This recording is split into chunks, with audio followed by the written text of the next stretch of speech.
Горан Стојковски Диро, независниот кандидат за градоначалник на општина Куманово, денеска на пресконференција ги повика граѓаните на 2 ноември да направат избор помеѓу човек што се знае и човек што сака да работи и да учи. Време е граѓаните на Куманово да бидат бренд, порача Стојковски. Дали очекувањата за поголема излезност во вториот круг ги зголемуваат и очекувањата за успех? Успеа ли со својата визија за нов почеток да допре до младите, кој ќе ја поддржи програмата Ред за Куманово на 2 ноември? На овие и други теми вечерва во емисијата Став разговараме со Стојковски. Во изминатиот период граѓаните може да видат два различни концепта. Едниот концепт кој што тврди дека е потребен континуитет. Континуитет кој што трае од 2008 година на. Значи актуелниот градоначалник од 2008 година е или советник, или председател на совет, или градоначалник. И тврди дека ни е потребен континуитет. Резултатот на тој континуитет сите го гледаме. Од друга страна имате кандидат кој што бара дисконтинуитет, кој што вели дека доста е бренд човек, време е граѓаните на Куманово да бидат бренд. Доста е човек што се знае, нека дојде човек што сака да работи и да учи. Ги повикува сите граѓани да излезат во недела, да гласат, имаат избор. Само да се излезе, затоа што имаме еден символ. 41 година граѓаните на Куманово беа под ваков притисок и под ваква уцена. Младите, храбрите, добрите луѓе и тогаш излегоа и направија промена која што влезе во историјата. Се надевам дека во недела ќе бидеме сведоци на уште еден историски момент во Куманово, на Куманово кој што повторно ќе се расне, Куманово кој што ќе се обновува и Куманово кој што ќе живее.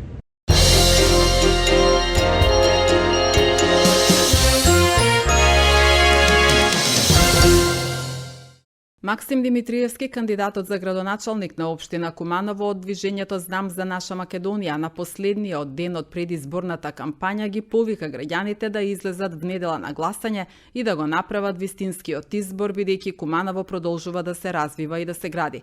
Куманово заслужува континуитет, Куманово не заслужува импровизација, порача Димитриевски. Пред сам завршеток на кампањата за избор на следниот градоначалник на општина Куманово, ви се обраќам од овде, од малиот градски плоштад, на оваа прекрасно место во градот. Ве повикувам да излезете во недела, да го направите вистинскиот избор, бидејќи Куманово продолжува да се развива и да се гради.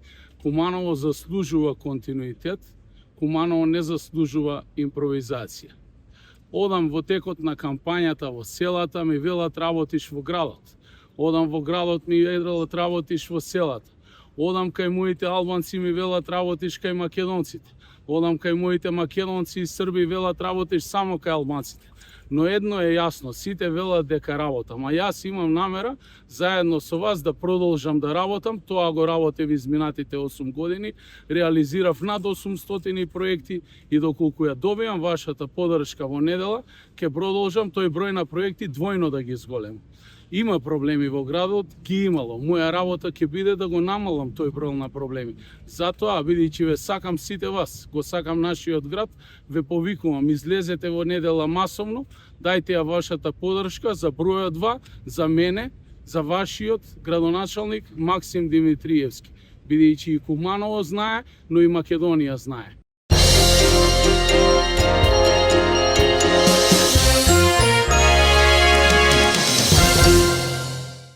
Граѓани ентузијасти, членови на здруженија, деца и младинци, предводени од председателката на Советот на општина Куманово Ивана Ѓоргиевска и советници, денеска учествуваа во еколошка акција во рамки на проектот Екоедукативен центар за деца и млади во населбата Карпош, информираат надлежните.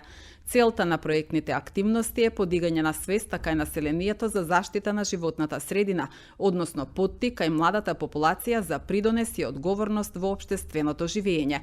Акцијата ја организираа представници од Одделението за стратешко планирање, креирање политики, следење и локален економски развој со поддршка на општината, се наведува во објавата на општина Куманово.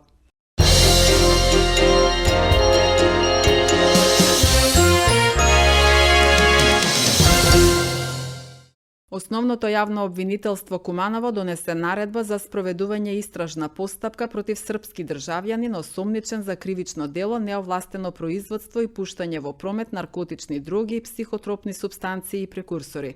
На 29 октомври на граничниот премин Табановце во камион со полуприколка со словенечки регистарски ознаки тој се обидел да пренесе 129,7 килограми наркотична дрога марихуана. Прегледот. Ждуниците забележале дека палетите се специјално прекроени и не се во стандардна форма, а сабњив имало повеќе торба. На прашање за содржината на стоката во торбите, возачот изјавил дека пренесува кигари, се обидел да понуди мито. Тоа било ще еден непобитен пат тагата да продолжи, односно колегите царински службеници уште подетално да продолжат со контролата. Митото било веднаш опиено и е продолжено со детална контрола, при што во торбите биле пронајдени 131 паковка со скупност 130 кг марихуана. По завршување на предистражните действија и одредението за истраги против сторителот со ваквите действија вршел продажба, е овластено одржал и пренесело наркотична дрога, однесе кривична пријава до надлежното обвинителство. По соработка со обвинителството продолжуваме со понатамошна истрага, се со цел до конечно разобличување на случај.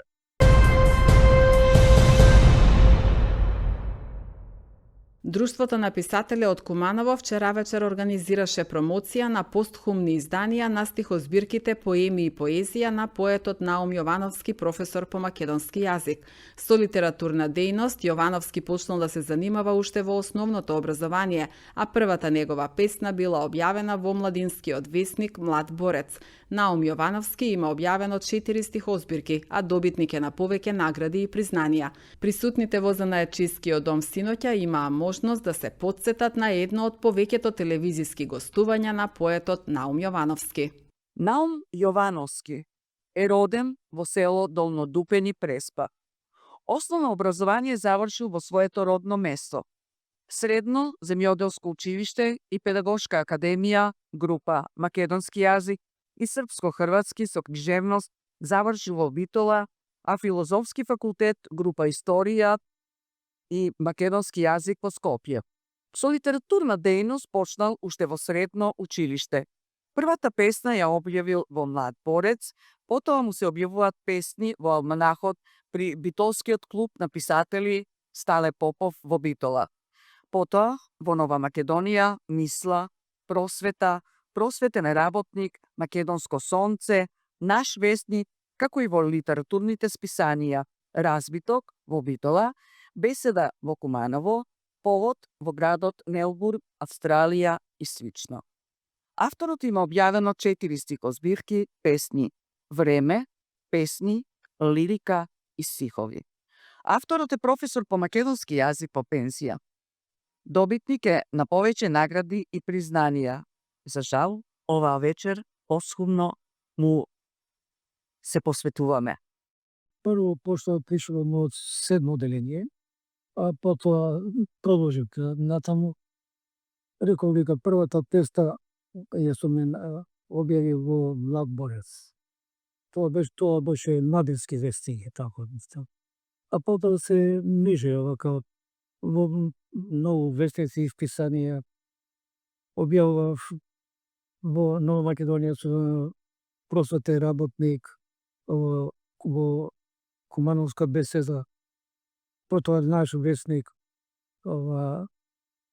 телевизија Куманово, радио Куманово, потоа во списанието Корени, кој од почетокот натаму, па се објавувал во списанието Развиток, Битола, во педагошко списание и тоа со Просветен работник. Во Македонија. Дел од македонскиот народ и нашата мачна македонска историја и сегашност. Кога ќе ги повторувам зборовите, се ме почеќе на мака. Мака и само мака. Затоа ли е Македонија? Зошто е создадена со маки? Зошто истрајала во маки? Зошто со маки обстојувала и со маки обстојува?